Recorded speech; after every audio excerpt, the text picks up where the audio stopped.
Okay, for today's math lesson, we are going to be going over fractions. Specifically, and then I guess you can consider this our objective as well, we are going to solve word problems involving addition and subtraction of fractions. Now, I know fractions can be a little bit scary, and we've worked with them a little bit in the past, but here we're going to be looking at word problems, figuring out what it is asking us. Is it asking us to subtract, to add, to find the solution, or vice versa? We need to figure out. We need to break apart the word problem and see what is it asking us and apply what we've been working on in class, right? So again, objective is to learn how to use the RDW process to solve a word problem involving addition and fractions. You're wondering, what's RDW? RDW are letters that are going to stand for how we are going to work the word problem.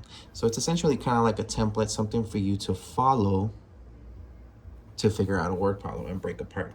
So for our first step is going to be the letter R, which is read. We are going to read the word problem carefully, and we're going to be asking ourselves, what information does it give us? What is it asking from us, right? So here we go. Maria spent 4/7 of her money on a book and saved the rest. What fraction of her money did Maria save? So we know that Maria spent 4/7 of her money, and we also know the second part of the word problem. What fraction of her money did Maria save, right? So what is it asking us? It's asking us to figure out how much money she has left after buying the book, right? So we read 2-3 times, however many times it takes, sentence by sentence. We're very lucky to have this word problem be a 2-sentence word problem, but always breaking apart the word problem and figuring out what is it asking us is the initial step in our RDW process. Next, now that we've read and figured out what it's asking from us and what information we have, we are going to draw. We are going to draw a model, and we're going to be using a strip diagram to show the full amount of money that she had before she bought the book, right? And you're probably wondering, what is he talking about? And then something I want to point out here that's going to be useful is understanding what is our numerator and what is our denominator. So our numerator is our top number of a fraction. So if you have Maria spent 4/7 of her money, we have 4/7. The numerator would be number 4 because it is on the top of the fraction, top portion of the fraction. Now denominator is going to be the bottom portion of the fraction. And one really easy way that I learned when I was your age is looking at the first letter of that word. Denominator, D as in down. So whenever you get these confused, just think, okay, numerator, N, denominator, D. Denominator is the bottom. It's the down number. It's the bottom portion of the fraction. So that's a really good way to remember that and instill that whenever you're going back and forth on, oh my God, is the numerator to the top part or the bottom part? So that's something to keep in mind when we're drawing out our strip diagram. And so our strip diagram is going to be made up of 2 boxes. Actually, I'm going to draw these right here. It's made up of 2 boxes split in half. And we're going to draw a wavy line, and this number right here is 1. Because we're dealing with fractions, we're not dealing with whole numbers, so these fractions essentially add up to make the number 1, right? I know you see a 4, I know you see a 7, but if you were to have 7/7, that would equal to 1 number, 1. So that's why we're doing this, to make sense of what it all looks like when you put everything together to make 1. And on your left side, you're going to put the information that you do know from the word problem. And on the right side, you're just going to do a question mark. That question mark is going to signify what we're trying to solve from the word problem. So we know that Maria spent 4/7. So I'm going to write in 4/7 here in the portion that we do know. And we do not know how much money she saved. So that's going to be our question mark, right? So now that we have written down 4/7, we need to find what is left. This model is going to help us see things visually as we move on to our next step, which is write. And you could say that we've already started writing the word problem out, but I like to say write after you've drawn this, right? After your second step, because when we're writing it out, we write the equation out, right? So we know that these two together make 1. So the problem is to figure out the missing component. We do 1 minus 4/7 equals question mark. You see how we got there? So we're trying to figure out what is missing. How much money did Maria save? Right? But in order to make this simpler, in order for us to subtract it, we need to make this number 1 a fraction. And so how would you make this number a fraction? We know that we're dealing with fractions with the denominator of 7, right? So if you wanted to make this 1 into a fraction that equals 1, I would do 7/7. Because 7 will go into 7 one time, which equals 1. So now that we have that sorted out, we can do 7/7 minus 4/7 equals amount of money Maria saved, right? So all we need to do now is subtract across.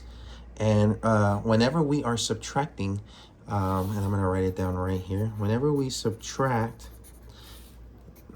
the denominator stays the same. And this is applicable when you are subtracting. So we are dealing with our numerator first. Numerator, 7 minus 4 is 3. And remember, instead of subtracting 7 minus 7 and putting 0, that would be 3/0. That wouldn't even be, that's nothing, you know? So remember, we keep the denominator the same for subtraction. So 7 minus, you don't subtract across, you just bring your 7 over. And there we are, 3/7. If the word problem asks you for the response to be simplified, you would simplify the fraction, right? But because 3/7 is already simplified and cannot be simplified even more, that is your answer. So what fraction of her money did Maria save? 3/7. Because if you add 4, well, I know we subtracted, but if you want to check your work, you can grab these two portions right here, these two fractions. 4 plus 3 is 7. And then the denominator stays the same. 7/7 equals 1. So now you're able to check your work and confirm. All right, so now that was a subtraction problem. Now we are going to do an addition problem, still using our RDW technique. Remember to read, remember to draw, remember to write. All right, so our next problem is going to be, Sue ran 9/10 of a mile on Monday and 7/10 of a mile on Tuesday. How many miles did Sue run in the 2 days? So let's write down our RDW. And what's our first step? Read, correct. So let's read it again. Sue ran 9/10 of a mile on Monday and 7/10 of a mile on Tuesday. How many miles did Sue ran in the 2 days? So we know that she ran 9/10 on Monday. We know that she ran 7/10 on Tuesday. Very important information. And then it is asking us, remember to look for that question mark. That question mark will give you will give it away as to what is it asking from us. How many miles did Sue run in the 2 days? Okay, we know what it's asking. It's asking us to go ahead and add how much she ran on both days to equal a total. So this is an addition problem, not a subtraction problem. All right, so how are we feeling? Are we feeling okay? All right. And again, we read the problem carefully. We asked ourselves, what do I know just from reading?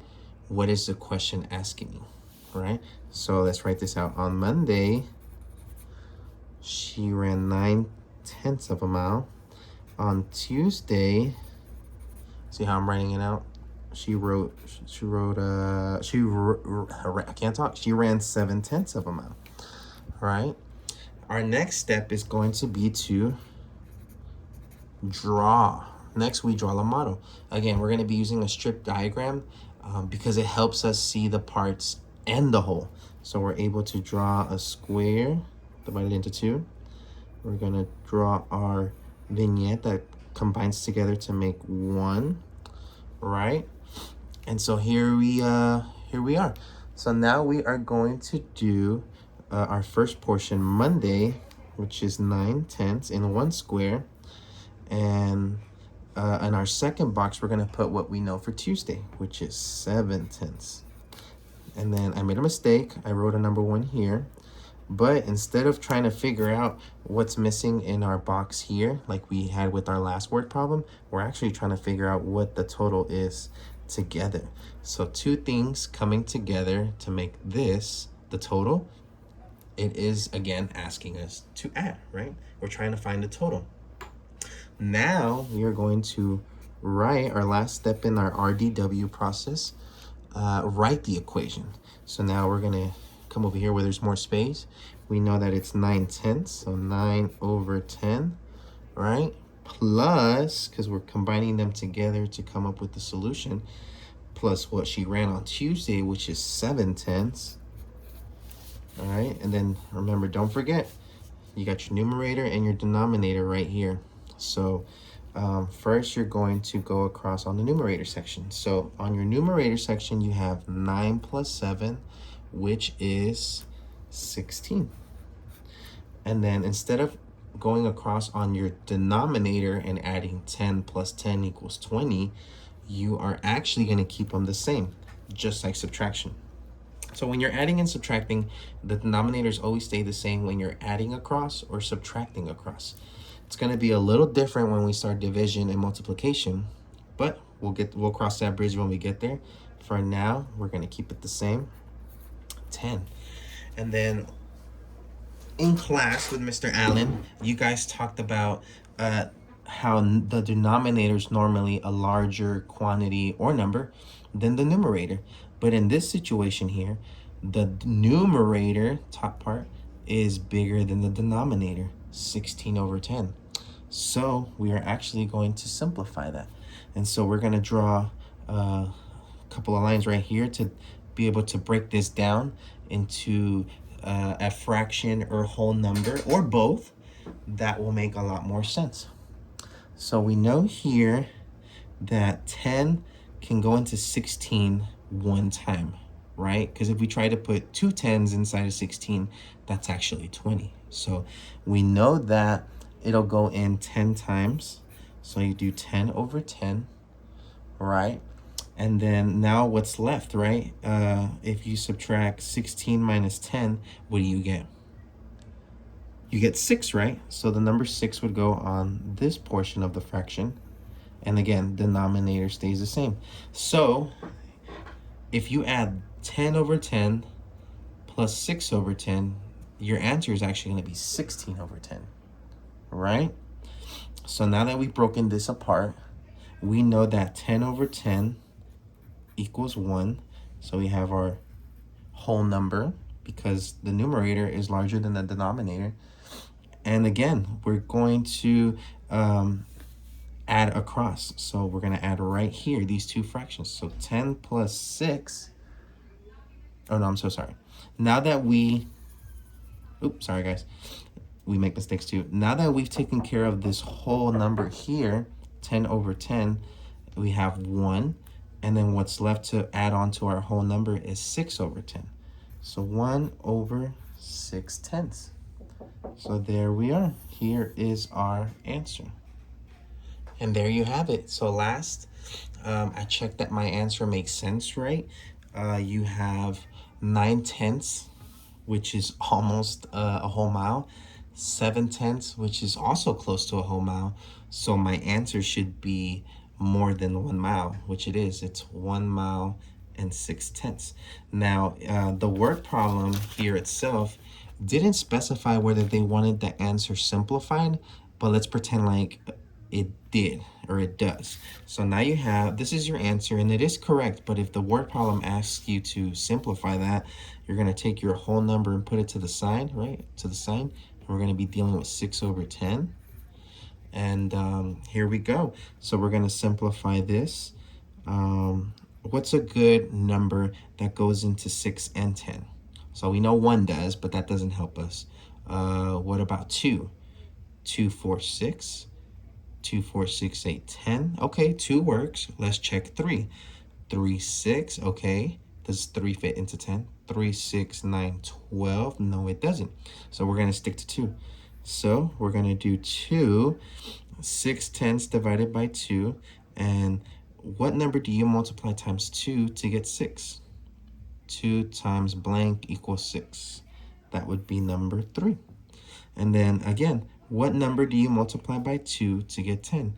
2 times blank equals 10. 2 times 5 equals 10. So 5 times 2 is 10. 3 times 2 is 6. So your simplified answer would be 1 3/5. So this is your answer if they ask for it simplified. This is your answer if they don't. So very important that you are taking that first part of the RDW process seriously, is reading and making sure that you're reading the problem and answering it in the way that it's asking you to. And that's how we use the RDW process, read, draw, write. RDW helps us slow down, break apart the problem, understand the problem, and solve the fraction, not just the fraction, solve the word problem fraction correctly. And so I know you guys are a big fan of the strip diagram. I love using the strip diagram because in Bluebonnet, the books that they give us teachers to use to teach you guys really emphasizes on how it helps students connect the relationship between fractions using visual models, right, like the boxes, before solving the equations. This here is a great way for you to stay on task, and if you get stuck, revert back to your RDW process to figure out, what am I missing, what part in the letter in each section did I forget that I'm not understanding. But yeah, really important that you guys always read, draw, and then in the end write out the equation. This will help you from avoiding making silly mistakes or from going too fast, right? Because you know, some of these problems are really easy at adding and subtraction situations, but when it gets thrown into a word problem, it can be kind of confusing. So breaking apart, reading, drawing is very important before writing it out. Thank you guys.